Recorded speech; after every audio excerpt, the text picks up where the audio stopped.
हमें कष्टों से मुक्त करता है।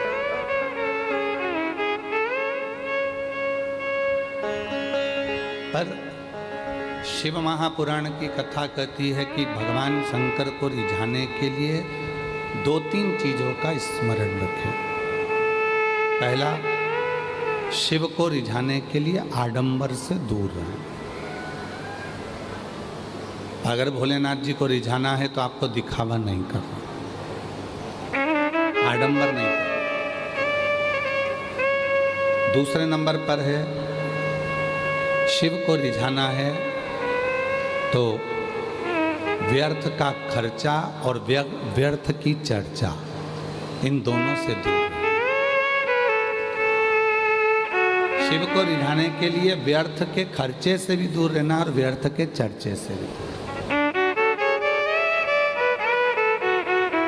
कर्जा लेकर कोई व्रत मत करना, कर्जा लेकर भगवान शंकर की पूजन मत करना, कर्जा लेकर कोई उद्यापन मत करना, कर्जा लेकर कभी जिंदगी में शिव महापुराण की कथा मत कराना।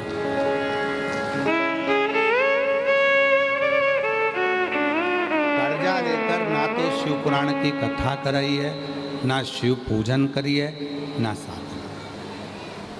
कितना सुंदर कहा है। शिव महापुराण की कथा कहती है, भगवान शंकर का चरित्र कहता है, शिव तत्व कहता है, शिव पुराण कहता है। ध्यान से सुनना। तुम्हारी पूजन की थाली लेकर तुम शिव जी के मंदिर में गए हो,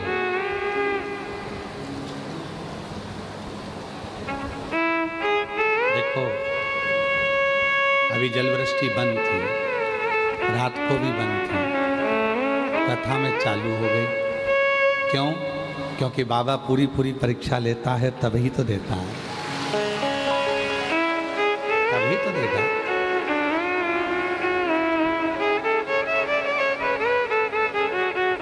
जिस पानी के लिए कई प्रदेश तरस रहे हैं, मेरे भोले बाबा ने ऐसी कृपा करी है कि जिस दिन 17 तारीख से कथा चालू हुई है, आज 23 तारीख तक एक दिन भी ऐसा नहीं गया जिस दिन बाबा ने पानी ना बरसा। कथा रोज पानी गिरा प्रतिदिन, और प्रतिदिन बाबा की कथा चली।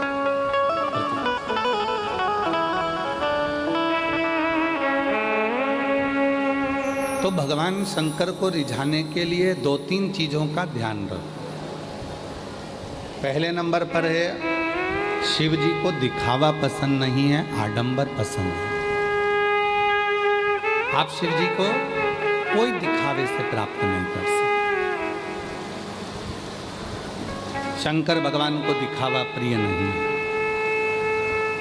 और दूसरे नंबर पर है, शिव की पूजन में, शंकर भगवान के व्रत में, शिव की साधना में, शिव के उद्यापन में, या शिव महापुराण के कर्जा लेकर कभी शिव पुराण की कथा मत करवाओ, कभी उद्यापन मत करो, कभी अनुष्ठान मत करो। कर्जा लेकर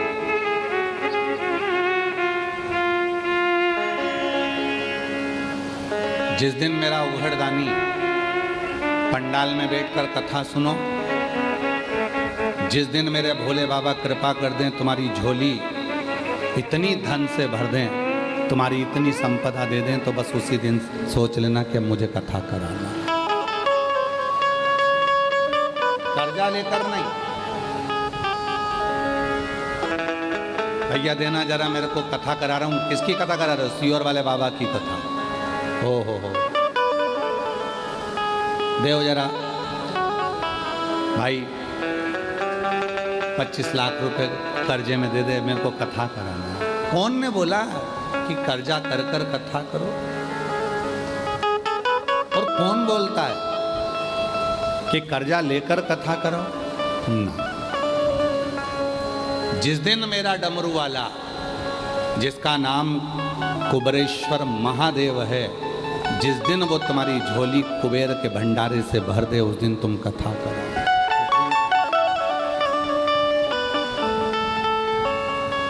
कर्जा लेकर नहीं, आडंबर कर नहीं।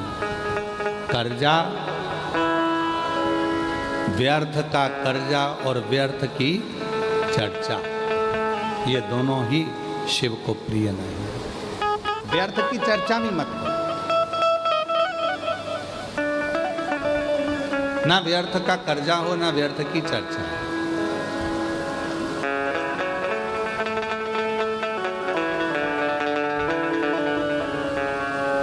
कल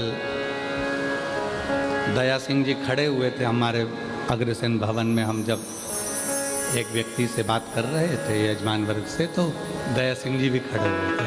तो दया जी, हमने उनसे, वो बोले कि हम कथा कराएं आप सबसे मिलना। हमने कहा ना तो हमें व्यर्थ की चर्चा करना आती है और ना हमें व्यर्थ की बात करना आती है। हम जितनी देर मिलेंगे दया जी, और आप भी जितनी बार कथा लेने आए, हमने एक ही बात कहा, कथा हम भिलाई को दें चाहे कहीं पर भी दें, पर शर्त एक ही है, हम किसी से मिलेंगे नहीं। आप कथा सुनो, भजन करो, कीर्तन करो, मंत्र जाप करो और अपना स्मरण करो। और मैं साधुता देता हूँ दया सिंह जी आपको कि आप कभी, ये तीसरी कथा है, आपने ना तो ये कहा कि मेरे भाई से मिलो, मेरी बहू से मिलो, या मेरी ये भतीजी से मिलो, भतीजे से मिलो, या मेरे रिश्तेदार से मिलो। हम आपको इसके लिए धन्यवाद देते हैं कि ये होना चाहिए। साधु सीहोर वाला बाबा,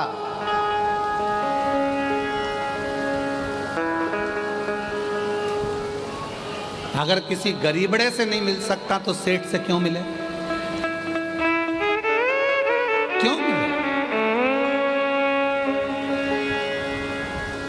मिले तो केवल मेरे ओघड़दानी से, मेरे शिव से। हाँ, हम कथा में आते हैं, उस समय पर अगर कोई मिलने के लिए खड़ा है, बैठा है, तो हम जरूर मिलते हैं। हम कथा से जाते हैं, कोई आकर बैठ गया, खड़ा हो गया, तो हम उसको जरूर हाथ जोड़कर उससे जरूर मिलते हैं। ऐसा नहीं कि हम नहीं मिलते, पर अलग अलग मिलने के लिए 2 दिन है, कथा का 5वां दिन और 6ठा दिन। शाम के समय आधा घंटा, वो भी मन हुआ तो, नहीं हुआ तो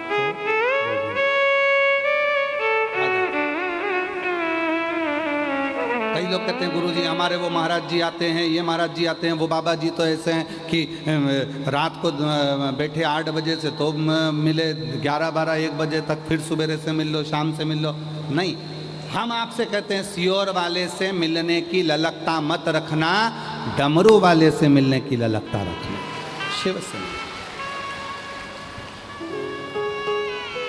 सीहोर वाला बाबा तो आपके जैसा है। आप भी 1 लोटा जल चढ़ाते हो, हम भी चढ़ाते हैं, आप भी भजन करते हो, हम भी भजन करते हैं, आप भी भोजन करते हो, हम भी भोजन करते हैं।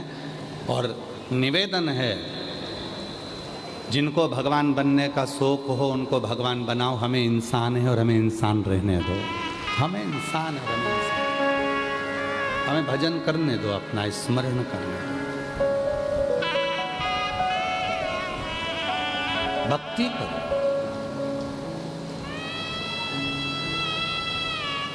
स्मरण करो। व्यासपीठ से एक बात कही थी, शरीर में अगर रोग आ जाए, बीमारी आ जाए, तो सबसे पहले अपने नज़दीक के डॉक्टर के पास जाओ। हम डॉक्टर को शिव मानते हैं, शंकर मानते हैं। वो डॉक्टर अगर आपको कह दे कि ये रोग है, ये बीमारी है, इसके लिए दवाई खाना है, आप दवाई खाना प्रारंभ करो और शिव जी को 1 लोटा जल चढ़ाना प्रारंभ करो। तो दवाया और दुआ जब दोनों साथ चलेगी तो तुम्हारा रोग जल्दी समाप्त हो जाएगा।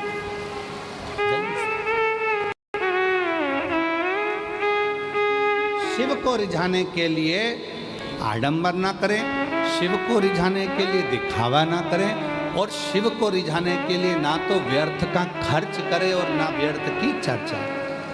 ना खर्चा करना है ना चर्चा करना। और उठाओ 30 साल हो गए शिव महापुराण की कथा को बाँचते बाँचते। इन 30 साल के अंदर इस व्यासपीठ से कभी तुमसे कहा